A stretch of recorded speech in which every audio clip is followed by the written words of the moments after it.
तो दिवाली से पहले महंगाई का बड़ा झटका आवाम को लगा है। सरकारी ऑयल मार्केटिंग कंपनियों ने 1 नवंबर से एलपीजी गैस सिलेंडर की कीमतों में इजाफा कर दिया है। मुल्क की सबसे बड़ी सरकारी तेल कंपनी इंडियन ऑयल कॉरपोरेशन ने 19 किलो के कॉमर्शियल गैस सिलेंडर की कीमत में 268 रुपए फी सिलेंडर तक का इजाफा कर दिया है।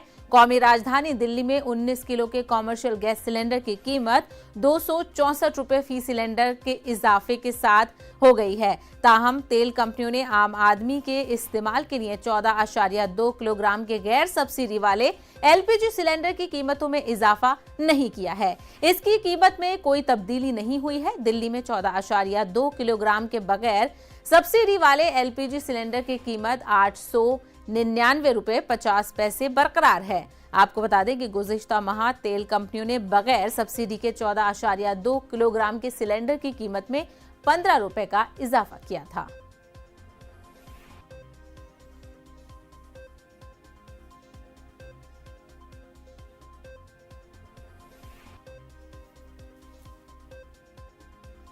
और अब बात करेंगे मुल्क में बढ़ते ईंधन की कीमतों की। जी हां, मुल्क में पेट्रोल और डीजल की कीमतों में आए दिन नए रिकॉर्ड बन रहे हैं। 1 नवंबर को फी लीटर पेट्रोल और डीजल की कीमतों में 35 पैसे का इजाफा किया गया है, जिसके बाद दिल्ली में पेट्रोल की कीमत पहली बार 110 रुपए फी लीटर के करीब पहुंच गई है। इसके साथ ही मुंबई में 1 लीटर पेट्रोल की कीमत अब 115 रुपए से तजावुज कर गई है।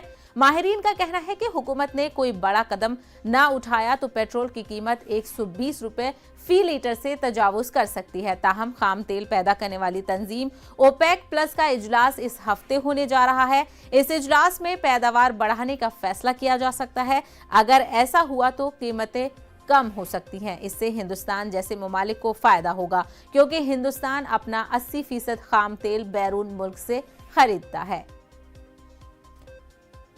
तो लगातार मुल्क में महंगाई की जो मार है आम आदमी वो झेलता जा रहा है। इन्हीं दोनों मामलों पर हम मजीद बातचीत करेंगे। हमारे नुमाइंदा प्रीति इस वक्त हमारे साथ जुड़ गई हैं।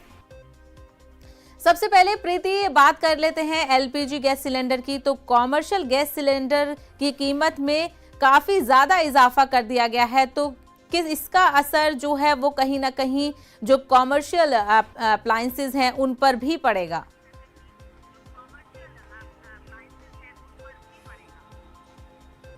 बिल्कुल, जिस तरीके से आज एलपीजी की जो कीमतों में बढ़ोतरी हुई है, तो ये हम मान सकते हैं कि दिवाली से पहले लोगों को एक बड़ा धमाके के तौर पे लोग देख रहे हैं, क्योंकि जिस तरीके से महंगाई बढ़ती जा रही है लगातार, रोज पेट्रोल और डीजलों की कीमतों में बढ़ोतरी हो रही है, अब एलपीजी के सिलेंडरों में एलपीजी में बढ़ोतरी हो गई है, तो जिससे जो महंगाई का जो स्तर है वो बहुत ज़्यादा ऊंचा हो गया है। क्योंकि आज ट्रांसपोर्ट का खर्चा बढ़ गया है, जिसके कारण बाजार में जो भी चीज़ें आ रही है, अगर हम ग्रॉसरी की चीज़ें लें, ट्रांसपोर्ट लें, कुछ भी ले लें, तो वो सभी चीज़ें जो है ये बढ़ती जा रही हैं। तो लोग इससे काफ़ी परेशान हैं और लोगों का साफ कहना है कि अब सरकार को कुछ कड़े कदम उठाने चाहिए, क्योंकि ये जो महंगाई की मार है वो लोग अब बर्दाश्त नहीं कर पा रहे हैं। क्योंकि पेट्रोल और डीजल की कीमतें जिस तरीके से बढ़ रही हैं, उस तरीके से जब ट्रांसपोर्ट बढ़ रहा है और साथ ही सब्जी, फल, ग्रॉसरी, सभी चीज़ों की कीमतें बढ़ गई हैं। और अब एलपीजी की जो आज कीमतों में बढ़ोतरी हुई है, उससे घर की महिलाओं, मतलब घर का जो किचन का जो बजट है वो भी एक अचानक से एकदम बिगड़ गया है। क्योंकि जिस तरीके से महंगाई लगातार बढ़ती जा रही है, लोगों का कहना है कि आमदनी उस तरीके से नहीं बढ़ रही है। तो अगर आमदनी नहीं बढ़ेगी और महंगाई इसी तरीके से लगातार बढ़ती जाएगी तो लोगों को काफ़ी दिक्कतों का सामना करना पड़ेगा। इस समय अगर मैं फलों की बात करूँ या सब्जी की बात करूँ तो लोगों को जान के हैरानी होगी कि इस समय आलू जो है वो बाजार में 50 रुपए किलो, तो वहीं प्याज का भी रेट जो है वो 65 रुपए किलो हो गया है। और साथ ही अगर सरसों के तेल की बात की जाए या रिफाइंड की बात की जाए या तो ग्रॉसरी की बात की जाए, तो उसके भी जो कीमतें हैं वो आसमान छू रही हैं।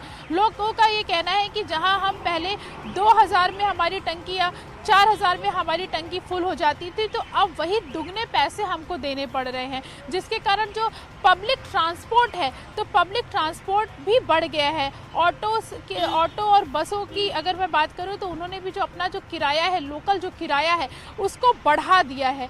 तो ओवरऑल अगर हम कह सकते हैं कि दिवाली से पहले जिस तरीके से इन कीमतों में लगातार बढ़ोतरी हो रही है, एक तो त्यौहार सर पर है और उसके बावजूद इस तरीके की महंगाई, तो इस तरीके की महंगाई में लोगों का कहना है कि त्यौहार मनाना तो बहुत ही मुश्किल है और साथ ही त्यौहार के साथ साथ घर का खर्च चलाना भी बहुत मुश्किल होता जा रहा है। जी रही है और इसका सीधा असर आम आदमी पर देखने को मिल रहा है।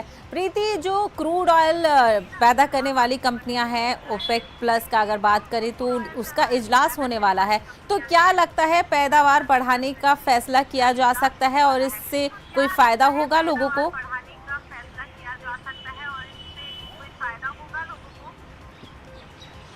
बिल्कुल, जिस तरीके से कंपनियां इस पे काम कर रही हैं, सरकार भी हालांकि इसको लेके काफ़ी सीरियस है कि जो पैदावार है जो वो उसको बढ़ाया जा सके, जिससे महंगाई पे कुछ हद तक लगाम लगाई जा सके। लेकिन ये हम लोगों को समझने वाली बात होगी कि ये थोड़ा लॉन्ग टर्म का प्रोसेस है। ऐसा नहीं है कि आज ही पैदावार बढ़ जाएगी और कल से जो महंगाई है वो कम हो जाएगी। तो इसमें एक लॉन्ग टर्म का प्रोसीजर है। हालांकि सरकार इस दिशा में काम कर रही है, जो कंपनियां हैं वो भी इस दिशा में काम कर रही हैं, तो उम्मीद है कि जल्द ही कोई अच्छे जो पॉजिटिव नतीजे हैं वो देखने को मिलेंगे। लेकिन ओवरऑल इसमें थोड़ा समय लगेगा। अभी जो हम कर सकते हैं उस पे लोगों का कहना है कि उस पे ध्यान देना चाहिए।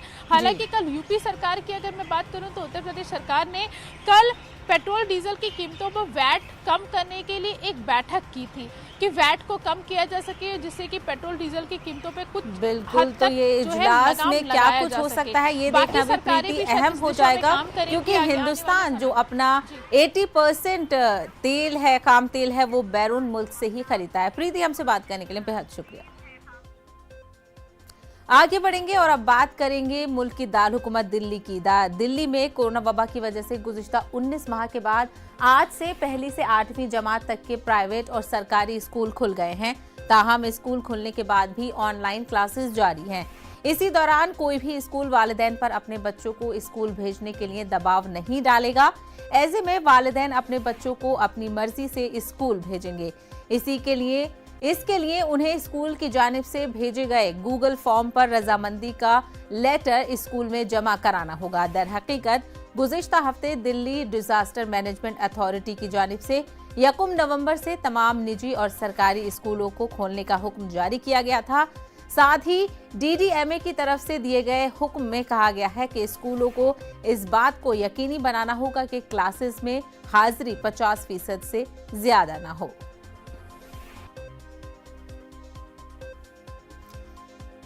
तो दिल्ली में स्कूल खुलने पर किस तरीके का माहौल है, जानने की कोशिश करेंगे। हमारी नुमाइंदा रचना इस वक्त जुड़ गई हैं। रचना, नवंबर की शुरुआत एक काफी अच्छी देखी जा सकती है क्योंकि बच्चों की जो रौनक है स्कूल में वो लौट आई है।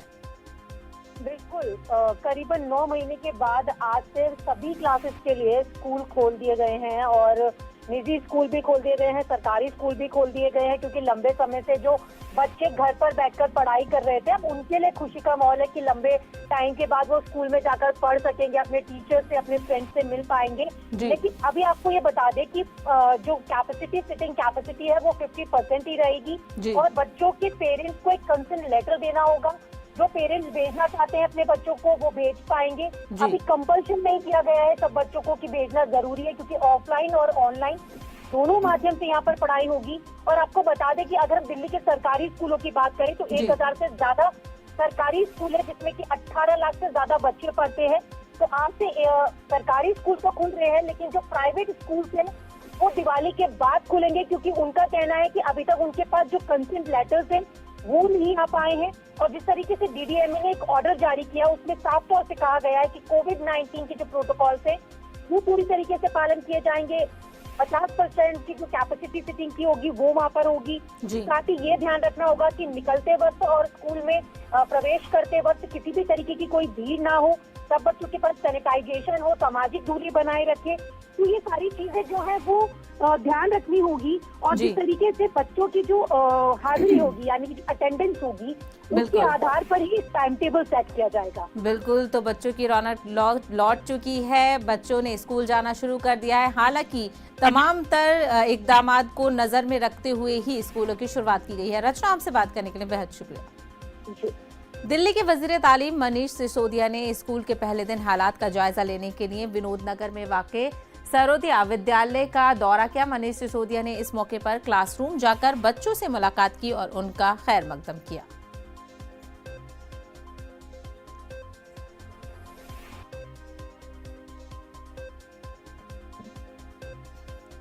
मुल्क के दारुल हुकूमत दिल्ली की हवा इंतहाई खराब जुमरे में पहुंच गई है। एयर क्वालिटी फोरकास्टिंग एजेंसी सफर के मुताबिक पीर को एयर क्वालिटी इंडेक्स 302 रिकॉर्ड किया गया है। ताहम एजेंसी ने पेशगोई की है कि हवा का मेयार ऊपरी सरे तक बेहतर हो जाएगा। एजेंसी के मुताबिक उम्मूदी खिते में अलग थलग बारिशों का इम्कान है, जिससे हवा का मेयार में बेहतरी आएगी।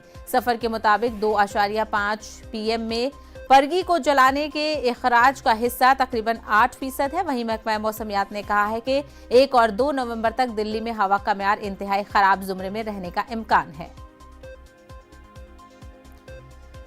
तो लगातार दिल्ली में पॉल्यूशन के हवाले से खबर बनी रहती है। इस वक्त दिल्ली में जो हवा का मेयार है वो इंतहाई खराब जुमरे में है। मजीद बातचीत करेंगे, हमारी नुमाइंदा प्रीति इस वक्त हमारे साथ जुड़ गई हैं। प्रीति, क्या कुछ हुकूमत की तरफ से इकदाम किए जा रहे हैं ताकि जो एयर क्वालिटी इंडेक्स है उसको कंट्रोल किया जा सके?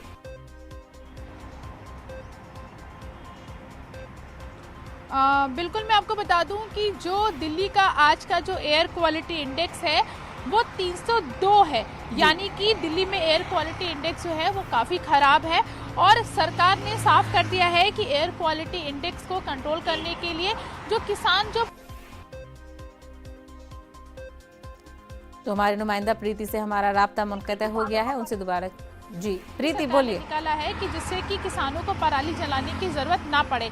मौसम विभाग ने भी साफ किया है कि आने वाली 6 तारीख तक जो एयर क्वालिटी इंडेक्स है वो इसी तरीके से रहेगा, क्योंकि एयर क्वालिटी इंडेक्स में लगातार गिरावट आती रहेगी। क्योंकि एक तरफ जहां पराली की समस्या है तो वहीं दिवाली सर पर है। दिवाली आने वाली है 2 दिनों के बाद, और दिवाली में पटाखों से निकलने वाला जो धुआं होगा उससे एयर क्वालिटी इंडेक्स में और ज़्यादा गिरावट आएगी। हालांकि दिल्ली में पटाखों पर बैन लगाया गया है कि दिल्ली में आप पटाखे यूज़ नहीं कर सकते हैं, लेकिन उसके बावजूद चोरी छुपे जो लोग पटाखों पर दगाते हैं उन पर कार्रवाई की जाएगी। लेकिन उसकी वजह से एयर क्वालिटी इंडेक्स जो है उसमें लगातार जो है वो गिरावट आ सकती है, ऐसा मौसम विभाग का कहना है। और आने वाले 2 तारीख तक, 1 और 2 तारीख तक एयर क्वालिटी इंडेक्स जो है वो और ज़्यादा खराब होगा। आज 302 है, लेकिन आने वाले उन्होंने कहा है कि 6 तारीख तक एयर क्वालिटी इंडेक्स जो है वो इसी तरीके से रहेगा। उसके बाद कुछ हद तक इसमें थोड़ी बहुत सुधार आएगा। मैं आपको बता दूं कि एयर क्वालिटी इंडेक्स की अगर हम बात करें तो अगर 100 से लेकर 200 तक एयर क्वालिटी इंडेक्स होता है मौसम विभाग के अनुसार, तो वो मध्यम माना जाता है, कि यानी कि एवरेज माना जाता है। लेकिन अगर 200 से 300 के पार होता है तो वो खराब स्थिति में आ जाता है, और 300 से अगर वो 400 की स्थिति में आ जाता है एयर क्वालिटी इंडेक्स तो वो बहुत ज़्यादा खराब हो जाता है। और अगर 400 से 500 की स्थिति में आ जाता है तो गंभीर हो जाता है, यानी कि उस पर जो क्वालिटी इंडेक्स है वो बहुत ही ज़्यादा खराब हो जाता है और लोगों को सांस लेने में दिक्कतें होने लगती हैं। हालांकि सरकार इन सब चीज़ों पे काम कर रही है और उम्मीद की जा रही है कि जल्दी ये जो एयर क्वालिटी इंडेक्स है जो गिर रहा है दिल्ली का, उस पर कंट्रोल कर लिया जाएगा। हालांकि सरकार ने साफ कर दिया है कि एक तो अभी कोविड चल रहा है, कोविड की गाइडलाइंस का पालन करना है, और साथ ही जिस तरीके से एयर क्वालिटी इंडेक्स गिर रहा है तो सरकार ने साफ किया है कि लोग अगर घरों से निकले तो मास्क ज़रूर लगाएं। एक तो ये जो एयर क्वालिटी इंडेक्स खराब हो रहा है उससे उनको राहत मिलेगी, और दूसरा जो कोविड चल रहा है, कोविड से भी लोगों को इससे प्रभाव मिलेगा। तो लोगों ने साफ कर दिया है हुकूमत के साथ साथ लोगों को भी पॉल्यूशन के हवाले से दिल्ली में ख्याल रखना होगा, क्योंकि इस वक्त 302 रिकॉर्ड किया गया है एयर क्वालिटी इंडेक्स, जो कि बेहद खराब जुमरा है। प्रीति, हमसे बात करने के लिए बेहद शुक्रिया। उत्तर प्रदेश से इस वक्त की बड़ी खबर आपको बता दें, प्रियंका गांधी ने मंशूर जारी किया है। खवातीन के लिए प्रियंका गांधी ने मंशूर जारी किया है। तालिबात को स्मार्टफोन और स्कूटी देने का वादा किया गया है मंशूर में।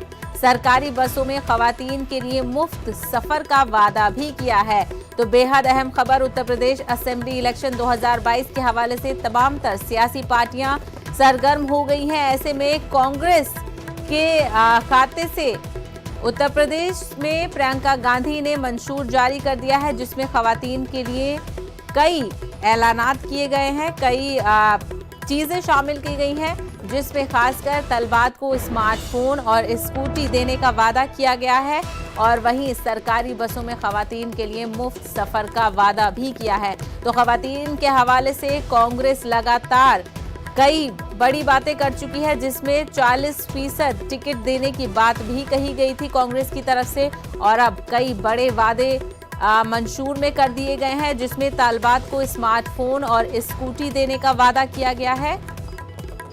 वहीं सरकारी बसों में खवातीन के लिए मुफ्त सफर का वादा भी किया गया है।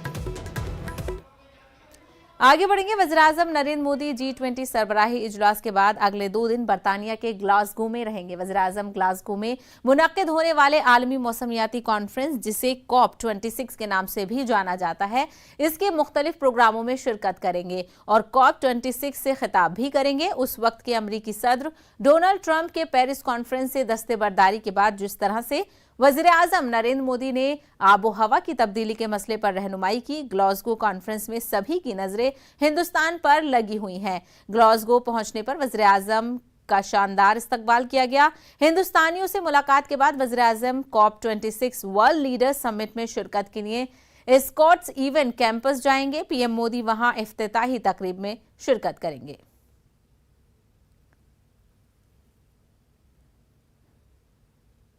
तो आपको बता दें कि COP26 इजलास में शिरकत करने के लिए पीएम मोदी पहुंच चुके हैं। हिंदुस्तानियों से मुलाकात की पीएम मोदी ने और वज़ीर-ए-आज़म COP26 वर्ल्ड लीडर्स समिट में शिरकत के लिए स्कॉट्स इवेंट कैंपस जाएंगे और वहीं पीएम मोदी इफ्तिताही तकरीब में शिरकत करेंगे। तो बेहद अहम होने वाला है ये COP26 का इजलास, क्योंकि क्लाइमेट चेंज को लेकर इसमें खुसूसी बातचीत होने वाली है। तमाम ममालिक के बड़े लीडर्स इस इजलास में शिरकत करेंगे और इस इजलास में आलमी मौसमियाती पर बातचीत होगी, जिसे COP26 के नाम से भी जाना जाता है। मुख्तलिफ प्रोग्रामों में वज़ीर-ए-आज़म नरेंद्र मोदी शिरकत करेंगे और COP26 से खिताब भी करेंगे।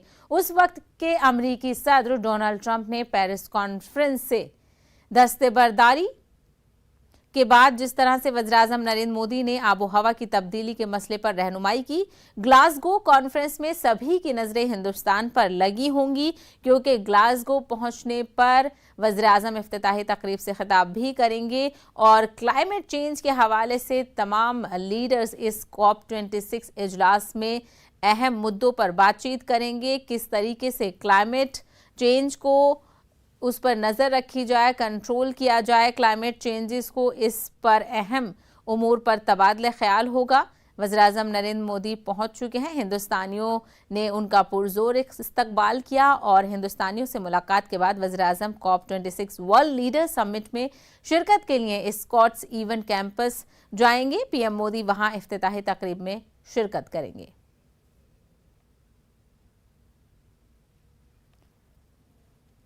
तो आज की ताज़ा खबर में फिलहाल इतना ही। हमें दीजिए इजाजत। आदाब।